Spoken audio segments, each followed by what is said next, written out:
Hey everyone, and welcome to The Explainer. So today we are unpacking a really fascinating, honestly kind of wild piece of modern animated storytelling. We're looking at a narrative that's short, incredibly fast-paced, and just completely out there.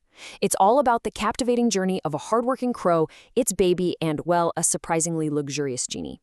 We're going to break down how this story jumps from gritty realism straight into dazzling fantasy in literally the blink of an eye. Seriously, buckle up, because this is a fun one. Okay, let's dive into this. The big question setting the stage for us is, what happens when a crow and its baby dig a pond? It sounds just like the setup to a classic fable, right? We're immediately introduced to these protagonists, a parent and a child, and they're just putting in the work. They aren't hunting for buried treasure, they're literally just digging in the dirt trying to make a water source. It's a super grounded, earthy premise for hardworking birds, which, makes what happens next absolutely bonkers. Section 1. Labor and digging the pond. Let's look at the initial, gritty setting of our story.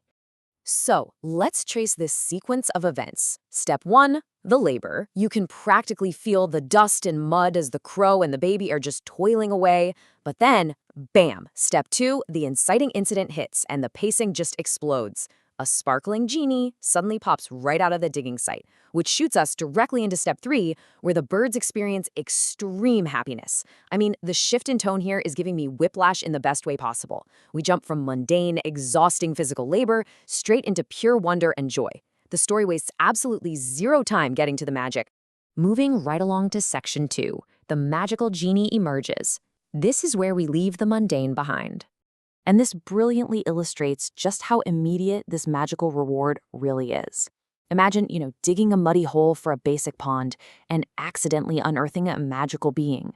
The story specifically highlights that the genie is sparkling, which is this sharp, vivid contrast to the dark, gross mud of the excavation site.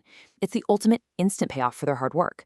In this universe, it turns out pure persistence and elbow grease can literally unlock the supernatural right beneath your feet. Now, let's map out this physical journey, because the plot escalates so fast. We start at the pond they just dug, but then, right in the middle, the crows take this genie and completely relocate. They pack up and move to the desert. I mean, think about how bizarre that is. And finally, the journey ends up inside a diamond house. This timeline is wild, because the characters don't just sit around enjoying the magic at home, they actively haul their newfound supernatural friend to an entirely different, way harsher environment just to reap the rewards. And that brings us to section 3, Desert and the Diamond House. Let's look at this drastic change of scenery. The contrast we're looking at here is absolutely brilliant. On one hand, we've got the gritty origins, digging a muddy pond.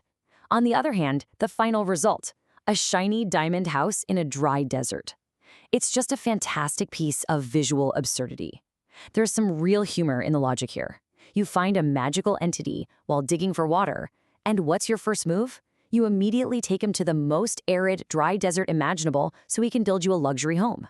It just perfectly highlights how completely unpredictable and whimsical this whole thing is. Now, what's really interesting about this slide is the exact nature of these extravagant gifts. The genie uses his magical strength to conjure up two very specific things. First, a sparkling diamond house. Not a nice upgraded nest, and not a sturdy tree. A literal fortress made of pure diamonds. And second, right out front, a swimming pool. Seriously, they left the muddy pond they were breaking their backs over, only to have a genie drop a pristine, luxurious swimming pool for them in the middle of a literal desert. So we hit the final act. Section 4, Swimming Pool and Final Message. Let's look at the ultimate reward. So the crucial point is really this image of pure celebration. Our source notes that both crows happily bathe with great fun in their new swimming pool. It's the ultimate payoff, right? They started out completely covered in dirt, exhausted, and now they're lounging in a pristine desert oasis made of diamonds and clear water. It beautifully ties up their initial goal, getting water, with this incredibly upgraded magical resolution. They got their water for sure, just with a whole lot more style. And then, the story delivers this massive curveball. Just as the crows are living it up in their bath, we get this giant, out-of-nowhere line, "Don't forget to like and subscribe for the well."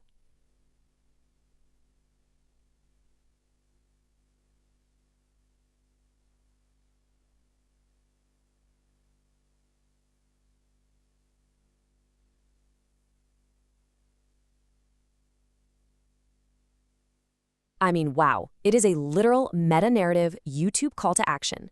It completely shatters the fourth wall. Instead of some traditional fable whirl like hard work always pays off, this modern digital tale just leans right into its medium and abruptly asks you to engage with the creator.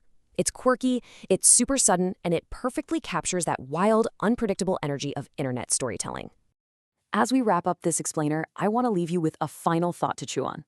Does the true magic really lie in the genie's power, or is it actually in the incredible, completely unpredictable journey from a simple, muddy pond to a sparkling desert oasis? This story packs so much contrast, humor, and surprise into such a tiny package. It's a great reminder that modern storytelling can take the most mundane, everyday tasks and literally spin them into diamonds. Thanks so much for hanging out with me to explore this awesome little narrative. Keep your eyes peeled for more wild stories out there, and I will catch you on the next explainer.